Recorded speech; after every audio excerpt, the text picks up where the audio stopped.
Have you ever looked around and wondered why some people seem to build their wealth slowly, brick by brick, while others just stumble into these incredible windfalls? Well, today we're going to use the ancient system of Bazi to decode your unique path to wealth.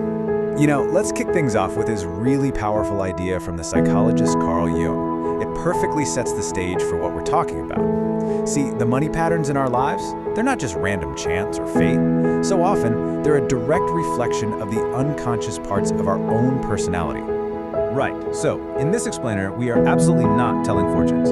Instead, we're using Bazi as this incredible tool for self-knowledge. It's all about helping you find the wealth-building path that actually fits you. We're going to shift the whole question from, am I fated to be rich, to something way more powerful.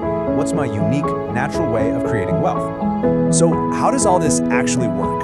Well, Bazi basically breaks down your wealth potential into a personal equation. Think of it like a formula that's built from the core components of your personality. And here it is. This is your personal wealth equation. It's made up of 5 key factors from your Bazi chart. You can almost think of it like a recipe for your own financial success, where every single ingredient plays a really crucial role. Okay, first up is the self, or what's known as the daymaster. This represents your core strength, your personal energy, and resilience. You see, a stronger self can carry greater wealth, kind of like how a person with a strong back can carry a much heavier load. Next, we've got the opportunities, also called the wealth star. This describes the kind of financial chances that naturally come your way. So are you someone who's more aligned with a steady, reliable paycheck? Or are you the type to find those big, game-changing moments? Then we have the converter. This is so important. It represents your unique talents and ideas. It's literally the engine that turns your skills and your creativity, your special way of adding value, into actual money. And of course, you're gonna need a bodyguard. This part of your chart represents structure and control. It's your discipline, your ability to manage risk, and all the systems you put in place to protect the wealth you've worked so hard to earn. And finally, we have to talk about the thief. This represents things like competition and impulsive behavior that can really drain your finances. It's that part of you that might, overspend to keep up with friends or get tangled up in unhealthy rivalries.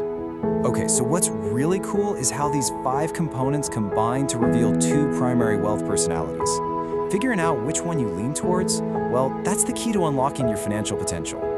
We call them direct wealth and indirect wealth. Direct wealth is all about that steady accumulation. Think salaries and fixed assets. Indirect wealth, on the other hand, is about seizing dynamic opportunities, like investments and side hustles. One values security above all, while the other totally thrives on novelty and risk. Here's a simple way to think about it. One is a salary mindset, and the other is a capital mindset. And the crucial point here is that one is not better than the other. They're just different mindsets, different innate tendencies towards money. You've got the path of the steady builder versus the path of the opportunistic innovator. Now, psychologically, this is fascinating. Direct wealth is like your public persona. The responsible, rule-following professional that everyone sees.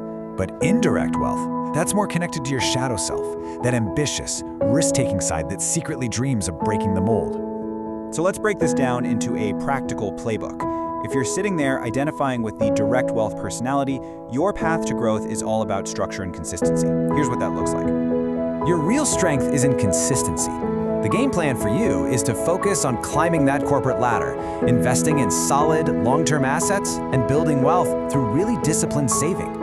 Honestly, your superpower is patience.